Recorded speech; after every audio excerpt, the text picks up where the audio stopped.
To gain connection, we often adopt masks. To be loved, we conceal parts of ourselves.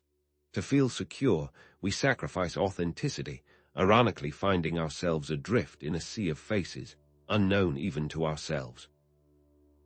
This inherent tension, this constant negotiation between our inner truth and outer expectations, lies at the heart of the human experience, a tightrope walk between belonging and self-betrayal. For millennia, humanity has grappled with this very dilemma: how to navigate the social world while remaining true to oneself. The masks we wear, the roles we play, have been a subject of fascination and scrutiny across cultures and throughout history. This ancient quest for authentic expression has led to diverse understandings of the self and its relationship to society. Consider the ancient Greek theater, where actors donned masks to portray different characters, amplifying emotions and archetypes for the audience. These masks, however, were not meant to conceal the actor's skill, but to project a specific persona. Carl Jung, delving into the depths of the human psyche, introduced the concept of the persona as this social mask, a necessary but potentially limiting construct we develop in response to societal expectations. Jung viewed the persona as the aspect of ourselves we present to the world, a carefully curated image designed to facilitate social interaction. In contrast, sociologist Erving Goffman, in his seminal work The Presentation of Self in Everyday Life, explored the concept of dramaturgy, suggesting that we are all essentially actors on a stage, constantly performing roles and managing impressions to create a desired effect. Authenticity, therefore, is not a fixed destination, a state of perfect congruence, but rather a lifelong journey of self-discovery and integration. It is not about shedding all masks and becoming a raw, unfiltered version of ourselves, but about consciously choosing which masks to wear, when to wear them, and why. Embracing authenticity involves acknowledging our imperfections, integrating our shadow selves, those hidden, repressed aspects of our personality, and cultivating self-compassion along the way. Radical acceptance, as explored in dialectical behavior therapy, can be a powerful tool in this process, allowing us to embrace difficult emotions and experiences without judgment, fostering a deeper connection to our authentic selves. However, the danger lies in over-identification with the persona, in mistaking the mask for the true face. When we become overly attached to the roles we play, when we prioritize external validation over internal alignment, we risk losing touch with our authentic values and desires. This disconnect can lead to a profound sense of emptiness, anxiety, and depression, a feeling of being a stranger to oneself. The individual who conforms to societal expectations and achieves external success, yet feels deeply unfulfilled, exemplifies this danger. Given these pressures to conform and the potential dangers of over-identification with the persona, how can we cultivate a sense of authenticity in our daily lives while still navigating social expectations? In this exploration, we will delve into the development of the persona, examine the pitfalls of losing ourselves within it, explore strategies for integrating the shadow self, and provide tools to cultivate a life of greater authenticity. By the end of this journey, you will not only understand the psychology of the social mask, but you will also be equipped with the tools to navigate social expectations with greater self-awareness and compassion, leading to a more meaningful and fulfilling life. So, let's begin this journey of self-discovery, starting with an exploration of the origins and function of the persona. Imagine the persona as a suit of armor forged in the fires of childhood. This armor, initially intended to shield us from perceived threats and vulnerabilities, can, paradoxically, become a barrier to genuine connection in adulthood. What begins as a protective mechanism can slowly transform into a gilded cage, trapping us within the confines of our own carefully constructed image. The persona, in its nascent form, emerges as a survival strategy. As children, acutely sensitive to the nuances of our environment, We learn to adapt our behavior to garner approval and evade censure from caregivers and peers. This adaptive process, while essential for navigating the social landscape of childhood, often leads to the development of a social mask, or persona, which we present to the world. A child, for instance, who learns that the expression of anger is met with disapproval or punishment, may develop a peacekeeper persona, assiduously suppressing their own needs and emotions to maintain an outward semblance of harmony.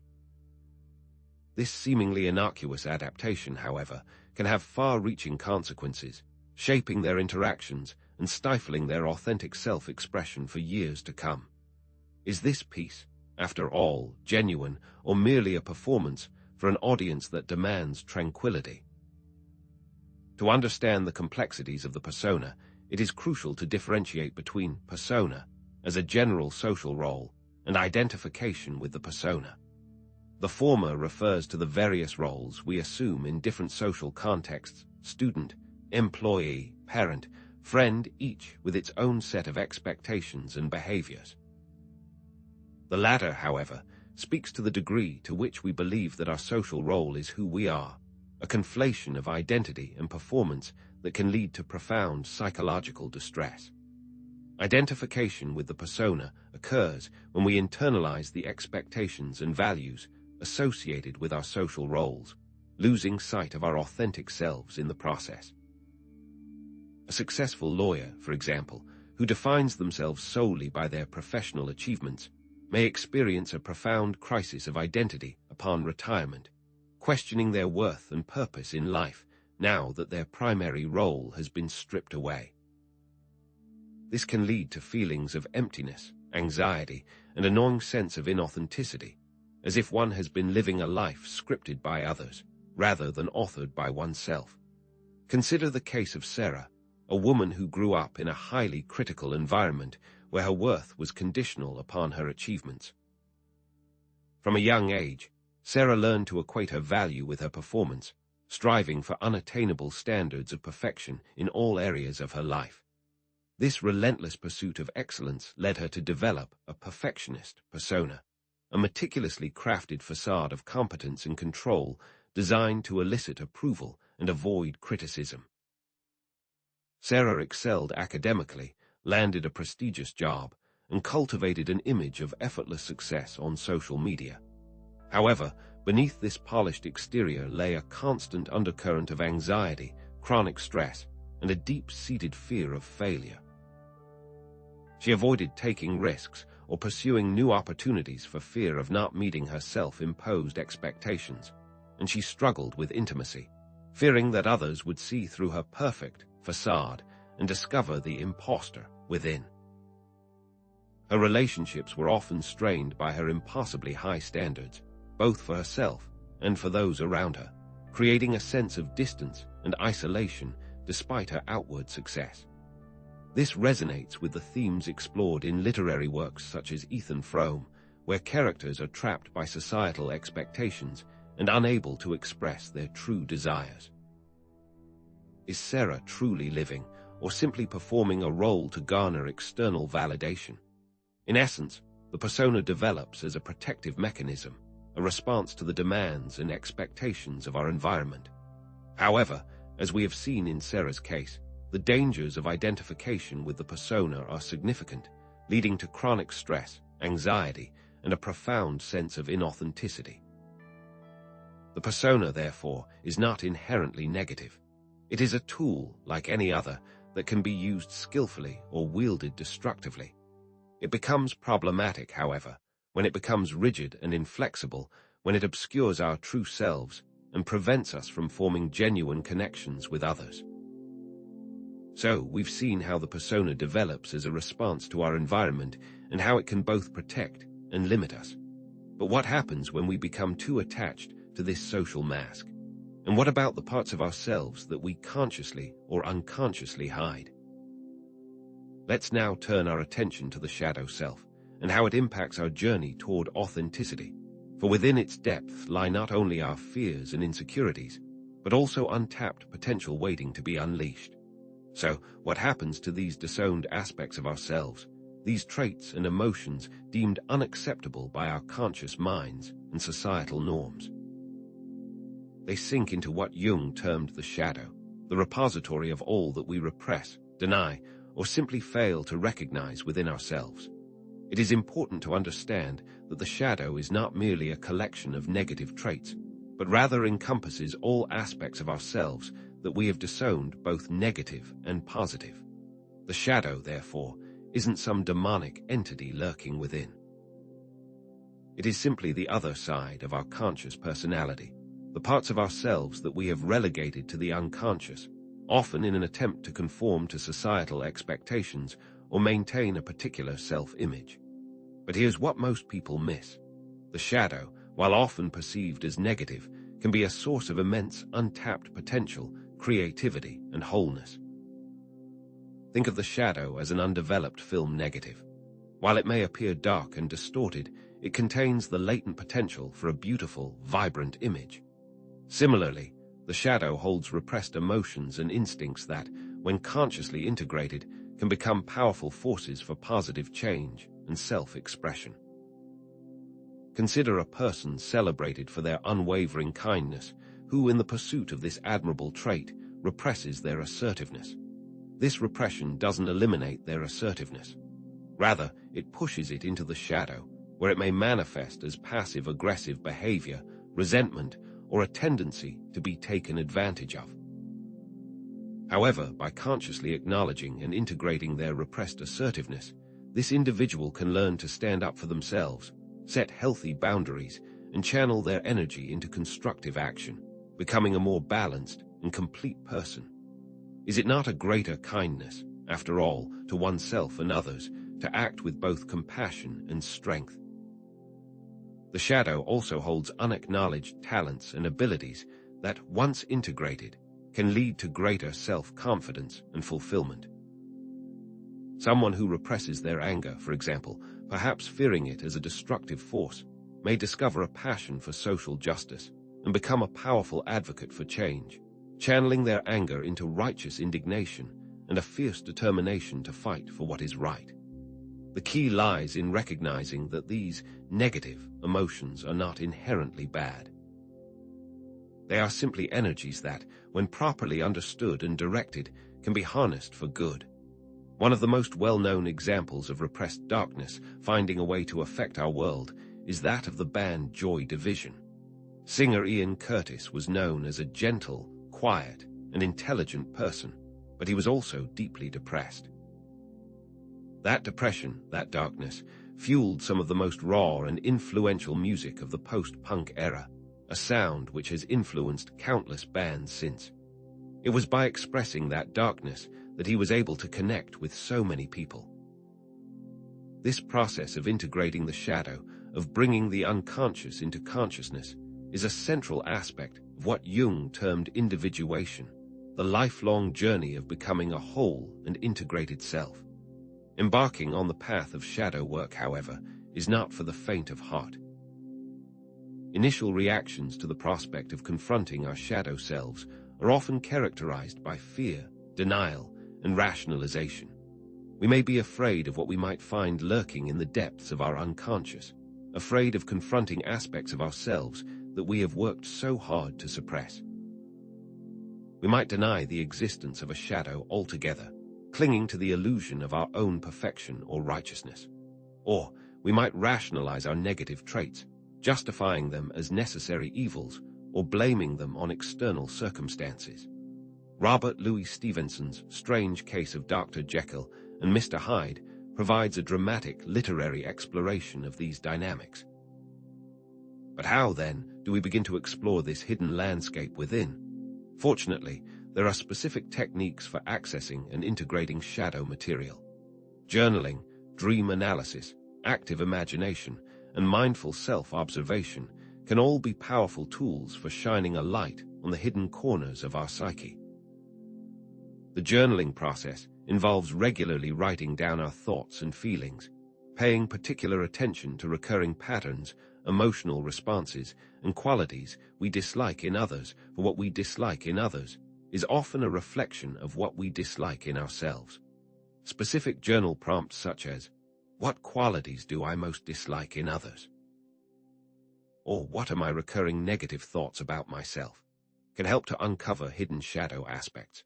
Dream analysis, another invaluable technique, involves carefully examining our dreams for symbolic representations of shadow figures and recurring themes. Jung believed that dreams offer a direct line to the unconscious, providing valuable insights into our hidden desires, fears, and conflicts. Do you see a menacing figure in your dream? Do you run from it, or does it offer you a gift? Active imagination, a technique developed by Jung himself, involves engaging in a conscious dialogue with our unconscious, allowing us to explore our inner world and integrate repressed aspects of our personality. This can involve visualizing a shadow figure and engaging in a conversation with it, asking about its motivations, its fears, and its desires. What does it want from you? Finally, mindful self-observation involves cultivating a non-judgmental awareness of our thoughts, feelings, and behaviors in everyday life, allowing us to catch ourselves in the act of projecting our shadow onto others or acting out unconscious patterns. It is important to acknowledge that these techniques take work, patience, and above all, self-compassion. Facing our shadow can be a difficult and even painful process, requiring us to confront aspects of ourselves that we would rather ignore. The point is not to wallow in self-pity or to beat ourselves up for our shortcomings, but to cultivate a sense of understanding and acceptance towards ourselves, flaws and all. For it is only by embracing our imperfections that we can truly begin to heal and integrate our shadow selves. This brings us back to the persona, for the goal is not to eliminate the persona altogether, but to become more aware of its influence and to use it intentionally as a tool for navigating social interactions. A person may choose to adopt a more professional persona at work, adhering to certain standards of dress and behavior, while remaining authentic and vulnerable in their personal relationships, sharing their true thoughts and feelings with trusted loved ones. This stands in stark contrast to someone who feels forced to maintain a rigid persona in all aspects of their life, suppressing their true selves to meet external expectations, ultimately leading to burnout and inauthenticity. How do we find the balance between adapting to social situations and staying true to ourselves? What happens when the mask becomes the face? And what if you feel you have no core self without the persona? These are the questions we must consider as we delve further into the complexities of authentic living. The persona, that mask we present to the world, is often viewed with suspicion in discussions of authentic living, isn't it? We have previously explored the dangers of over-identification with the persona, the potential for it to become a prison that isolates us from our true selves. But what if I told you that the persona, when wielded consciously, can be a valuable tool, not a barrier, on the path to authenticity? Many believe that authenticity demands the complete abandonment of the persona, a raw and unfiltered expression of self in every situation. However, this notion is not only impractical, but also potentially harmful. The persona, in its essence, is an adaptive mechanism that allows us to navigate the complexities of social interaction effectively. With conscious awareness, the persona transforms from a constricting mask into a versatile instrument. Consider the analogy of a skilled actor. They embody different characters, adopting different voices, mannerisms, and emotions, yet they remain fundamentally themselves. Similarly, we can consciously choose to present different aspects of ourselves in different contexts without sacrificing our core values or beliefs. A public speaker, for instance, may project an air of confidence and authority on stage, carefully modulating their tone and body language to captivate their audience. This doesn't necessarily mean they are being inauthentic. Rather, they are intentionally employing specific aspects of their persona to communicate effectively and inspire their listeners. Similarly, a CEO might be relaxed and casual with close friends, but adopt a more formal and reserved demeanor when interacting with investors, projecting an image of competence and trustworthiness. The key lies in the intention behind the mask. Are we using the persona to deceive or manipulate, or to facilitate communication and connection? This brings us to the crucial question of intention. Are you using the persona to deceive or manipulate, or to facilitate communication and connection? This is the crucial delineation between healthy persona use and unhealthy. When the persona is used to create a false impression, to gain an unfair advantage, or to exploit others, it becomes a tool of inauthenticity. However, when the persona is used to build bridges, to foster understanding, or to navigate complex social dynamics, it can serve as a pathway to genuine connection. To put this into practice, one must first understand the social expectations inherent in diverse contexts. What is considered appropriate behavior in the workplace versus a casual gathering with friends? How do family gatherings demand different masks than a night out at a punk rock concert? Remaining grounded in your core values is essential to navigating such differing social situations. One must be keenly aware of how to adjust one's persona accordingly while remaining grounded in one's core values. Specific techniques can be employed for setting boundaries, communicating needs, and asserting oneself while maintaining social harmony.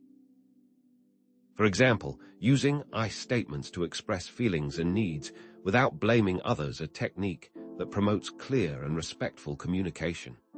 How, then, do we cope with situations where there is a conflict between one's authentic self and social expectations? Offer strategies for navigating these conflicts with integrity and self-compassion. What happens when it is clear that one must sacrifice authenticity to succeed? The need to present a positive image on social media, for example, often clashes with the desire to be authentic about struggles and vulnerabilities. How can one strike a balance between self-promotion and genuine self-expression in such a heavily mediated environment? This requires careful consideration of one's values, boundaries, and the potential impact of one's online persona.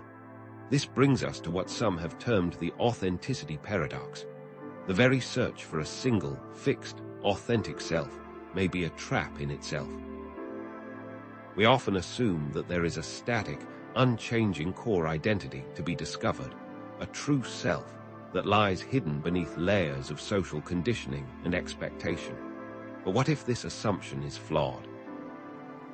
Drawing on the concept of the social construction of reality from sociology, we can argue that our identities are shaped, in large part, by our interactions with others and the cultural narratives we internalize. Our sense of self is not formed in a vacuum, but rather through a constant process of negotiation and adaptation within a social context. This perspective challenges essentialist views of identity, which assume that there is a pre-existing, inherent self waiting to be uncovered. What happens if your authentic self is inherently antisocial or harmful to others? Is it ethical to express that self without regard for the consequences? This question forces us to confront the limitations of romantic notions of authenticity that prioritize self-expression above all else. The alternative view suggests that authenticity isn't about finding a static self, but about creating a self through conscious choices, values, and actions. Someone might believe that their authentic self is lazy and unproductive, but that doesn't mean they should embrace that identity. Rather, they can consciously choose to cultivate habits of discipline and productivity, thereby shaping a new, more fulfilling identity. As Viktor Frankl argued in Man's Search for Meaning, even in the most dire circumstances, we retain the freedom to choose our attitude, to choose how we respond to the challenges of life. Consider the case of David Bowie, the musician who radically reinvented himself multiple times throughout his career. While some might accuse him of inauthenticity, his constant self-transformation can also be seen as a powerful expression of his creative spirit, a refusal to be confined by fixed notions of identity. So, we've seen how the persona can be a useful tool when wielded consciously, how to navigate social expectations with integrity, and how to question the very idea of a fixed, authentic self. But what does this all mean for the long term? How can we maintain a sense of authenticity as we grow and change throughout life? Let's now turn our attention to the ongoing evolution of self and strategies for navigating life's transitions with authenticity.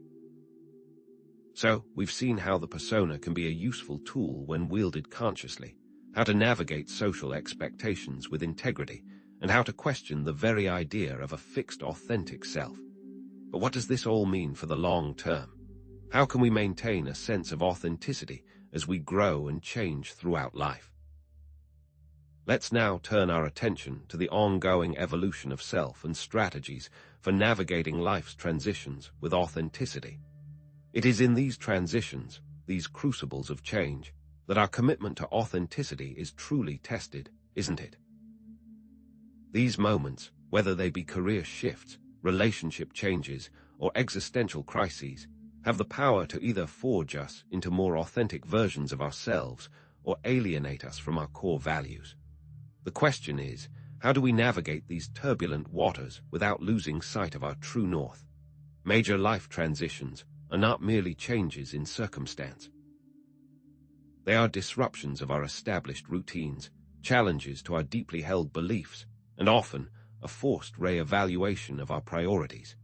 The inherent instability and uncertainty that accompany such transitions create a fertile ground for both self-discovery and inauthenticity. Think of someone losing their job, for instance. This event can trigger a profound questioning of their career path, their skills, and even their self-worth. Will they succumb to the pressure to find any job, even if it's unfulfilling, or will they use this as an opportunity to explore a more authentic career choice, one that aligns with their passions and values? The key, then, is not to avoid these crucibles, to retreat into the safety of the familiar, but rather to learn how to navigate them with intention and awareness, to use the disruption as a catalyst for growth. This brings us to the concept of narrative identity, the ongoing story we tell ourselves about who we are. This narrative is not a fixed, immutable script, but rather a constantly evolving tale shaped by our experiences and interactions with the world. It's like a tapestry woven from memories, interpretations, and social contexts. We actively select and organize our memories, often unconsciously, to create a coherent and meaningful story about our lives. This selection process is, of course, subject to biases and distortions. We may misremember facts or events to fit our preferred narrative or to align with what is socially acceptable. But what happens when life throws a wrench in the works, when a major transition disrupts our existing narrative identity, creating a sense of discontinuity and questioning our very sense of self? The old narrative no longer fits, feels obsolete, but a new one hasn't yet been written. Distinguishing between healthy adaptation and inauthentic conformity is crucial during these times of narrative upheaval. Healthy adaptation involves integrating new experiences into our narrative identity while remaining true to our core values. It's about weaving the new threads into the tapestry without unraveling the whole design. Inauthentic conformity, on the other hand, involves abandoning our values to fit in with external expectations, sacrificing our integrity for the sake of belonging. Consider a person who experiences a significant loss, the death of a loved one, for example. Initially, they may struggle to reconcile this event with their existing narrative identity, to find a place for this grief in their life story. Over time, they may integrate the loss into their narrative, finding new meaning and purpose in life, perhaps by dedicating themselves to a cause that honors their loved one's memory. Conversely, they may try to suppress their grief, to pretend that everything is fine, and conform to social expectations of stoicism, leading to feelings of inauthenticity and disconnection. But are there examples of real people navigating these transitions, and what can we learn from them? Let's consider the story of Anna, a successful corporate lawyer who, after 20 years of climbing the ladder, experienced a profound sense of emptiness. Despite her external achievements, she felt deeply unfulfilled, as if she were living someone else's life. After much soul-searching, she realized that her true passion lay in art, a a passion she had suppressed since childhood, relegating it to a mere hobby. Against the advice of her colleagues and family, she made the radical decision to leave her lucrative law practice and pursue a career as an artist. The challenges were immense: financial insecurity, self-doubt, and the constant questioning of her sanity by those around her. Yet, through it all, she remained steadfast in her commitment to her authentic self. She had discovered that the shadow of her former life, the artist she had repressed for so long, held the key to her true fulfillment. Or consider Siddhartha from Hermann Hesse's novel of the same name. Siddhartha's journey is a profound exploration of the process of individuation, the integration of shadow aspects of the self.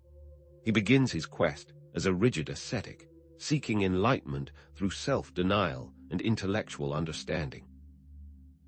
However, he eventually realizes that true wisdom cannot be attained through dogma or external authority, but only through direct experience and the embrace of both the light and the dark aspects of life. His journey is a testament to the importance of embracing uncertainty and ambiguity, of allowing ourselves to be transformed by our experiences, even the painful ones. Siddhartha experiences many major life transitions, and each one seems to strip away more and more artifice until he is at the very source of his being, sitting by the river with a smile that encompassed all of time. These examples, while diverse, share a common thread: a willingness to embrace vulnerability, to confront the unknown, and to remain true to one's inner compass, even in the face of adversity. They echo Jungian concepts such as the archetype of the wise old man-woman, the inner guide who emerges from the depths of the unconscious to offer wisdom and support. They also highlight the importance of embracing uncertainty and ambiguity, of recognizing that the path to authenticity is not always clear or easy. What steps can we take, then, to maintain our course, to stay authentic amidst the inevitable external pressures of life? In essence, maintaining authenticity through life's transitions requires a constant commitment to self-reflection, adaptability, value alignment, and narrative reconstruction. It's not about resisting change, but about consciously navigating it in a way that aligns with our values and sense of self. Self-awareness is paramount, as it allows us to recognize when we are being pressured to compromise our authenticity, to betray our own inner truth. Regularly reflecting on our values, beliefs, and goals is essential to ensure that they are still aligned with our current circumstances. Journaling, meditation, and other self-reflection practices can be powerful tools for staying connected to our inner selves, for tuning into the still, small voice that whispers the truth. But how can we continue on this path when faced with seemingly insurmountable social pressures to conform? How can we maintain our authenticity when the world is telling us to be someone else? In our next section, we'll delve into the impact of external pressures on authentic living and explore strategies for resisting them. In closing, let's synthesize these perspectives, drawing together the complex threads of persona, shadow, authenticity, and social engagement that we've been exploring. We've traversed difficult terrain, delving into the nuances of social masks, the depths of the unconscious, and the delicate balance between conformity and self-expression. As we reach the end of this exploration, it's time to distill these ideas into a guiding light for the ongoing journey toward authentic living, acknowledging that the path is not always clear and the challenges are often profound. Our exploration has revealed that authentic living is not a fixed state to be achieved, but rather a continuous negotiation between the curated self we present to the world and the vast, often uncharted territory of our inner being. It is not about eradicating the persona, as if such a thing were even possible, but about consciously wielding it as a tool for social connection, for navigating the complexities of human interaction. Simultaneously, it requires embracing the shadow, not as a repository of shame or a source of fear, but as a wellspring of untapped potential, a reservoir of creativity and vitality waiting to be integrated into the wholeness of the self. This integration, this conscious engagement with both light and dark, is what allows us to move towards a more genuine and fulfilling existence. We began by grappling with the paradox that the desire to belong often compels us to conceal our true selves, to don a mask that conforms to societal expectations, to betray our own inner truth for the sake of acceptance. But through our exploration, we've come to see that authenticity is not about rejecting social connection, not about retreating into isolation or defiantly flaunting our individuality. Rather, it is about engaging with society consciously and intentionally while remaining grounded in our core values, in our sense of self. It's about finding the courage to show up as ourselves, imperfections and all, trusting that true connection arises not from conformity, but from vulnerability and authentic self-expression. The initial paradox, which seemed like an insurmountable obstacle, now appears as a dynamic tension, a creative challenge that can lead to deeper understanding and more meaningful relationships. True freedom, then, lies not in shedding all masks, in tearing away the persona and exposing our raw, unfiltered selves to the world, but in choosing which mask to wear, and when, with conscious intention. It is about recognizing that the persona is not inherently inauthentic, but rather a tool that can be used skillfully and ethically to create connection, facilitate communication, and navigate the social landscape. As Jung wrote, the persona is a complicated system of relations between individual consciousness and society, fittingly enough a kind of mask, designed on the one hand to make a definite impression upon others, and on the other to conceal the true nature of the individual. Embracing both the persona and the shadow, consciously navigating the social world, leads to a more authentic and fulfilling life, not because it eliminates the tension between inner and outer, but because it allows us to harness that tension for growth and self-discovery. For it is only when we dare to be truly ourselves, with all our complexities and contradictions, that we can inspire others to do the same, creating a world where authenticity is celebrated and connection is deepened. Authenticity is the compass guiding us to our North Star, the inner truth that aligns us with our deepest values and gives meaning to our lives. The journey towards authentic living is a lifelong endeavor, a winding path of self-discovery and integration, and this exploration is merely a starting point, an invitation to delve deeper into the mysteries of the self and the complexities of human connection. I invite you to take these ideas and integrate them into your daily lives, experimenting with conscious persona use, shadow work, and mindful self-reflection.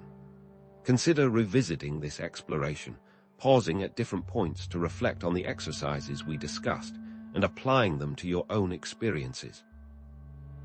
The true magic begins when you start living these principles, when you start consciously shaping your persona, embracing your shadow, and navigating the social world with authenticity and intention. Thank you for joining me on this journey. May you live authentically.